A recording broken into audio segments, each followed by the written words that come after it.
சக நடிகர்களில் ஒரு மனிதரில் நிச்சயமாக ஒரு போற்றப்படும் ஒரு மனிதனாக இருக்கிறார் என்றால் அது மிகையல்ல. அந்த அளவுக்குத்தான் அவருடைய சினிமா கரியரில் வாழ்க்கையில் பல விசித்திரமான சம்பவங்கள் இருக்கிறது. அடிக்கடி சொல்லுவாங்க, தல அஜித்தை ஒரு அவரு உருவாக்குனாரு, இவரு உருவாக்குறாருன்னு சிலவங்க சொல்லுவாங்க. ஆனா சினிமாவில் தானாக உருவாக்கப்பட்ட ஒரு மனிதர். ஆனா அப்படி சொல்லுவாங்க. கேரக்டர் கிடைக்கும். ஒரு மனிதனை உருவாக்குவதற்கு ஒரு வாய்ப்புகள் கிடைக்கும். அது வாய்ப்பு மட்டும் தான் கிடைக்கும். ஆனா அவங்கள உருவாக்கப்படணும்.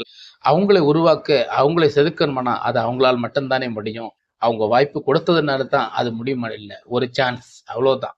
அதுக்கப்புறம் தன்னுடைய உழைப்பு, தன்னுடைய டெடிகேட் இது எல்லாத்துலயுமே இதைத்தான் அவர் பைக் ரேஸ்ல இருந்தவரு இன்னைக்கு ஒரு கார் கம்பெனியாக மாறி சமீபத்தில் பெரிய ஒரு கம்பெனியாக உருவாக்கப்பட்டிருக்கு. இதே மாதிரி தான் சினிமாவிலே தன்னை வளர்த்திருக்கிறார். சினிமாவில் நுழைந்தார். இதே நமக்கு சினிமாவில் நாளைக்கு பெரிய ஒரு ஸ்டாரா வரணும் அப்படின்னு உள்ள எண்ணம்